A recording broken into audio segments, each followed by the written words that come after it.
एक बड़ी खबर पहले बता दें, रूस यूक्रेन तनाव पर जर्मन मीडिया ने बड़ा दावा किया है। 16 फरवरी को रूस यूक्रेन पर हमला कर सकता है। ये जर्मन मीडिया और जर्मन मीडिया इंटेलिजेंस रिपोर्ट्स के हवाले से दावा कर रहा है। यूएस को 16 फरवरी को रूस के हमले की इंटेलिजेंस रिपोर्ट मिली है, ये जर्मन मीडिया ने कहा है। उन्होंने कहा है कि अमेरिका को ये जानकारी मिली है कि 16 फरवरी को रूस हमला कर सकता है और ये इंटेलिजेंस रिपोर्ट है उनके पास, उसके आधार पर ये दावा कर रहे हैं। हमारे साथ अचल मल्होत्रा जी बने में। अचल मल्होत्रा जी, रूस में पुतिन ये जाहिर कर चुके हैं कि पहले जो रूस चाहता था कि नाटो इससे आगे ना बढ़े, यानी वो एक रेड लाइन ड्रॉ कर चुके हैं कि यहां से आप आगे नहीं बढ़ेंगे और उसके लिए वो किस हद तक जा सकते हैं ये भी उन्होंने दिखा दिया। लेकिन क्या वो रेड लाइन को क्रॉस कर कर युद्ध की स्थिति तक या अटैक करने की स्थिति तक भी जा सकते हैं या नहीं? देखिए, जैसे आपने कहा और जीडी बख्शी साहब ने भी कहा, रशिया की रेड लाइन क्या है? रशिया की रेड लाइन ये है कि नाटो का ईस्टवर्ड एक्सपेंशन इतना ना हो जाए कि नाटो के साथ रशिया के बॉर्डर्स लगने लगे। यानी यूक्रेन में अगर यूक्रेन को नाटो की मेंबरशिप दे दी जाती है तो बिल्कुल नेक्स्ट डोर नाटो आ जाता है।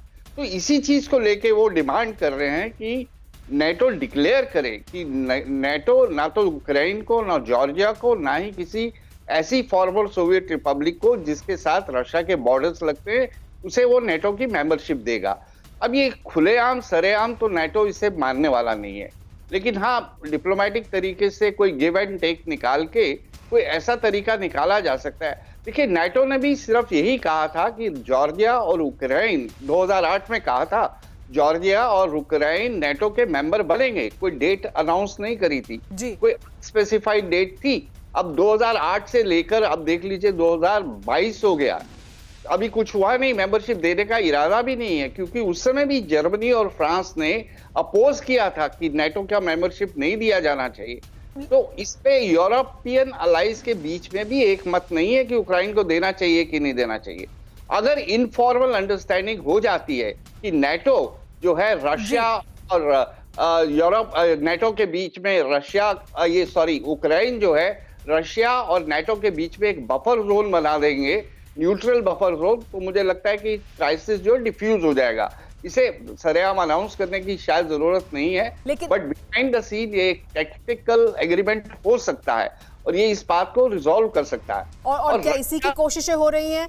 क्या इसी की डिप्लोमेटिक कोशिशें हो रही हैं कि कोई एक ऐसा रास्ता निकाला जाए जो रूस को भी एक्सेप्टेबल हो, मंजूर हो और जो कि जो नाटो के देशों को भी स्वीकार हो? अड़ी सोमवार से शुक्रवार शाम 6 बजे सिर्फ TV9 भारतवर्ष पर।